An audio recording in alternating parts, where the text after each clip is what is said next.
Hello दोस्तों, welcome to our new video of this series. तो आज हम लोग बात करने वाले हैं चैप्टर 1 जो कि है हमारा कंसर्न्स अबाउट आवर एनवायरनमेंट। उससे पहले एक छोटा सा इन्फॉर्मेशन शेयर करना चाहता हूँ आप लोगों से कि मैं इस सीरीज़ को पार्ट वाइज अपलोड करता रहूँगा यूट्यूब पे, जो कि of course free of cost ही रहेगा। और साथ ही में ये जो पीपीटी है ये पीडीएफ फॉर्म में आप लोगों को अवेलेबल करा दिया जाएगा, ठीक है। और पेन एंड पेपर के साथ बैठिएगा जब भी लेक्चर्स को अटेंड करिएगा, ताकि कोई भी इम्पोर्टेंट कॉन्सेप्ट्स जो हो वो आपसे किसी भी तरह से मिस ना हो। और बाकी कोई अगर दिक्कत होती है तो आप लोग कमेंट सेक्शन में कमेंट करके बताइएगा, 2-4 दिन में ही उसका रिप्लाई मिल जाएगा, उम्मीद है, ठीक है। तो चलिए शुरू करते हैं।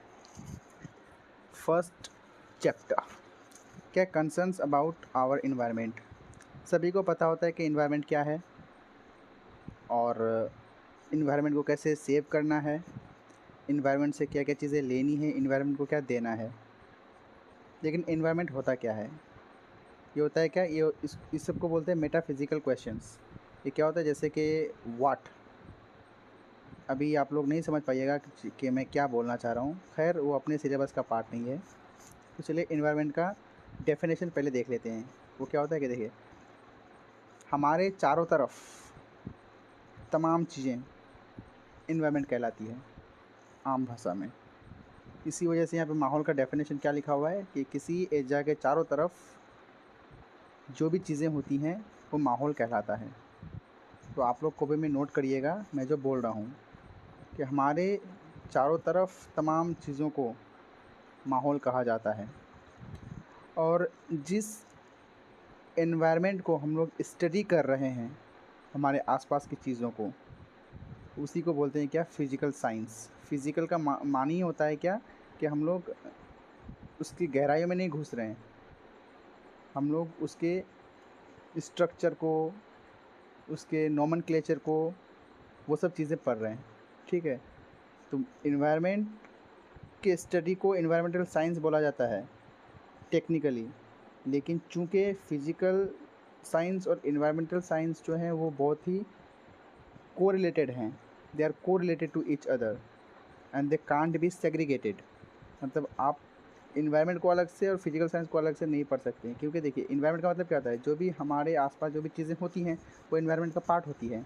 फॉर एग्ज़ाम्पल, अगर मैं बस में ट्रैवल कर रहा हूँ तो बस तो हमारे आसपास की चीज़ें ही हुई ना, तो वो भी तो माहौल का हिस्सा ही हुआ। अब बस कैसे बना, बस में जो फ्रिक्शन का जो काम होता है वो कैसे होता है, तो ये फिर फिजिक्स का पार्ट हो गया, ठीक है। लेकिन है कहाँ पे, इन्वायरमेंट के अंदर ही ना। तो इसी वजह से फिजिक्स, फिजिकल साइंस और इन्वायरमेंट को अलग अलग नहीं देखा जा सकता, ठीक है। खैर चलिए मूव ऑन करते हैं।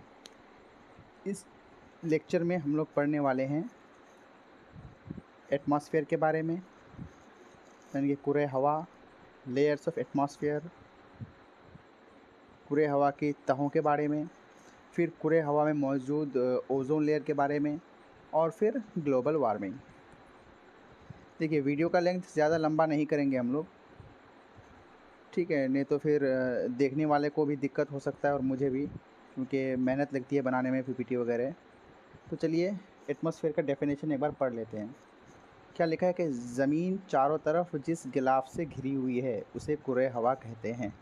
अभी देखिए, अभी मैंने ये जो डेफिनेशन है, ये स्टेटमेंट है, मैंने इसको इंग्लिश में ज़रूर लिखा है ताकि आपका जो फोकस है, आपका जो कंसंट्रेशन है वो बना रहे। अगर मैं इस चीज़ को उर्दू में अगर लिख देता पीपीटी को, हालांकि मैं लिख सकता था उर्दू में, जैसे मैंने लिखा है, देखिए आप लोग देख भी सकते हैं, तो इससे क्या होता, आप लोग डायरेक्ट कॉपी में सेम टू सेम नकल करने लग जाते हैं, पढ़ना होना है। अब यहाँ पे क्या होगा, अभी आप हर एक वर्ड को अच्छे से पढ़िएगा और फिर उसको लिखिएगा। तो इससे क्या होगा कि आपका जो एफ़र्ट है ना, वो एक ही बार में यहाँ पे 100% आ जाएगा, कंसंट्रेशन भी बना रहेगा। तो चलिए क्या बोल रहा है कि ज़मीन चारों तरफ जिस गिलाफ से घिरी हुई है उसे कुर्रे हवा कहते हैं। अब देख लीजिए डायग्रामेटिकली हम लोग क्या करने वाले हैं। देखिए ये सपोज ज़मीन है, अर्थ, ठीक है। तो अर्थ जिस गिलाफ से घिरी हुई है, ये डॉट डॉट डॉट जो दिखा रहे हैं ना, ये इसी को हम लोग बोलते हैं क्या, एटमॉस्फेयर। अभी देखो मेरे पास डिजिटल बोर्ड तो है नहीं जो हैंड राइटिंग इतना अच्छा होगा, तब भी कोशिश कर रहे हैं, हो गया तो ठीक है, आप लोग समझ लीजिएगा। हाँ, तो अर्थ के चारों तरफ ये जो ग्लाफ है, इसी ग्लाफ का नाम क्या है, एटमॉस्फेयर। और एटमॉस्फेयर क्या होता है, ये मिक्सचर ऑफ गैसेस होता है, गैसों का मजमुआ। ठीक, अभी देखो, अभी साइंटिस्ट ने क्या किया, इन लोगों ने ऑब्ज़र्व किया कि जब हम लोग सतह ज़मीन से ऊपर की तरफ चलते हैं तो टेम्परेचर में गिरावट, प्रेशर का बढ़ना घटना, डेंसिटी में तब्दीली, ये सब। तो इन लोगों का माथा सनक गया कि नहीं, ऐसा क्यों हो रहा है, समझ रहे हो ना। तो ये लोग अब सोचने लगा कि ऐसा क्या है कि कुछ ऊपर तक जो है टेम्परेचर बदल रहा है, फिर कहीं पे घट रहा है। सेम केस प्रेशर के साथ भी था। तो इन लोगों ने क्या किया, इन लोगों ने मिलके एटमॉस्फेयर को डिवाइड कर दिया कितने, 5 लेयर में।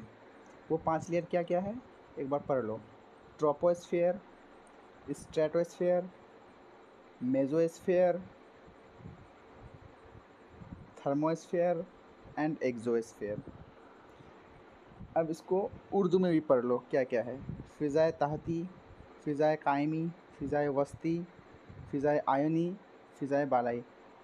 अच्छा, थर्मोस्फेयर को ही आयोनोस्फेयर बोला जाता है, तो आप लोग और में लिख दीजिएगा थर्मोस्फेयर या आयोनोस्फेयर। ठीक, ये देखो डायग्राम के साथ देखो यहाँ पे क्या लिखा हुआ है। ये मैंने पीपीटी में डाला है इसे, ताकि आप लोगों को ज़्यादा बेटर अंडरस्टैंडिंग हो आप लोगों का। अर्थ है, अर्थ के ऊपर में ट्रोपोस्फेयर है, ये हो गया अर्थ आपका, ये हो गया आपका ट्रोपोस्फेयर, ये हो गया आपका stratosphere, mesosphere, thermosphere and exosphere.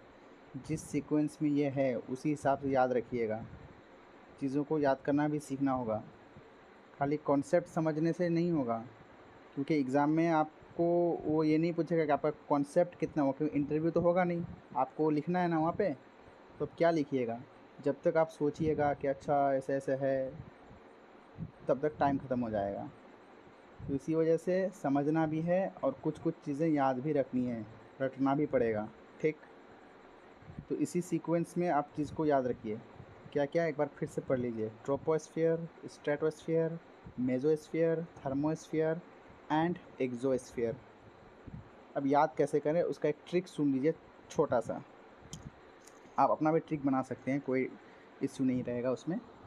देखिए, हम लोग ज्योग्राफी में पढ़ते हैं क्या, equator, Tropic of Cancer, Tropic of Capricorn पढ़ते हैं ना। तो अर्थ के सबसे क्लोज में, सबसे नज़दीक में क्या रहता है, ट्रॉपिक। इक्वेटर रहता है, इक्वेटर का भी आप गेम प्ले नहीं है। ट्रॉपिक, तो अर्थ के यहाँ पे नज़दीक अभी कौन है, ट्रॉपिक। तो ट्रॉपिक से याद क्या रखेंगे, ट्रोपोस्फेयर। ठीक, और यहाँ पे देखो, मेज़ो का मतलब होता है क्या, मिडिल, ये दरमियान, बीच में। 2 लेयर देखो, मेसोस्फेयर के ऊपर 2 लेयर है, नीचे 2 लेयर है। तो अगर हम लोग मेसोस्फेयर को अगर ध्यान में रख पाएँ तो हम लोग और जो 4 लेयर हैं उसको हम लोग अरेंज कर सकते हैं, उसको सजा सकते हैं। तो देखिए, मेसोस्फेयर को बीच में डाल दिए, और हमको पता है कि अर्थ के नज़दीक होता है कौन, ट्रॉपिक। तो ट्रॉपिक से याद आ गया मेरे को ट्रोपोस्फेयर। फिर ट्रोपोस्फेयर और स्ट्रेटोस्फेयर साथ में रहता है, तो ट्रोपोस्फेयर अगर पहले आ गया तो फिर स्ट्रेटोस्फेयर आ गया, और मेसोस्फेयर का तो हम लोग को जगह पता है कि वो बीच में रहना चाहिए कहीं पे। फिर उसके बाद, अच्छा, एग्ज़िट आप लोग देखे होंगे कहीं, दरवाजे वगैरह में अगर आप लोग कहीं गए होंगे तो वहाँ पे लिखा हुआ रहता है एग्ज़िट। एग्ज़िट का मतलब क्या होता है, बाहर। तो यहाँ पे देखो, एक्सो का मतलब बाहर। तो जो सबसे बाहरी वाला परत होगा, जो लेयर होगा, उसकी हम लोग क्या बोलते हैं, उसी को एक्सोस्फीयर बोलते हैं। ठीक, तो याद हो गया, पाँचों का पाँचों हो जाना चाहिए मेरे हिसाब से। पढ़ लो एक बार क्या क्या, फिर से आंख बंद करो और बस मुँह ज़बानी रटो अब इसको। Troposphere, stratosphere, mesosphere, thermosphere and exosphere. आई यहाँ तक बात समझ में। तो आज यहीं तक रखते हैं अपने लेक्चर को, फिर नेक्स्ट क्लास में हम लोग डिटेल्स में ये सब लेयर्स के बारे में चर्चा करेंगे। एग्ज़ाम में क्या इम्पोर्टेंट है क्या नहीं, आपको सोचने की ज़रूरत नहीं है। बस लेक्चर्स को देखते रहिए अच्छे से और नोट्स बनाते रहिए। बार बार कह रहा हूँ, नोट्स को बनाते रहिएगा। ठीक है। मेरे भरोसे नहीं रहिएगा कि नहीं अभी तो नोट्स मिल ही जाएगा बाद में, नहीं ऐसा नहीं होता है। अभी अगर आप खुद अगर नोट्स बनाएंगे तो आपको रिवीजन करने में भी सहूलत होगा, है ना। और अच्छा लगेगा अगर तो लाइक कर देना, नहीं तो कोई दिक्कत नहीं है। अच्छा लगे तो लाइक करना, अदरवाइज़ कोई इशू नहीं है मेरी तरफ से कि नहीं लाइक करना ही होगा। अच्छा लगेगा तो सब्सक्राइब भी कर देना। ओके, तो चलो इतना ही तक रखते हैं आज के लिए। Thank you.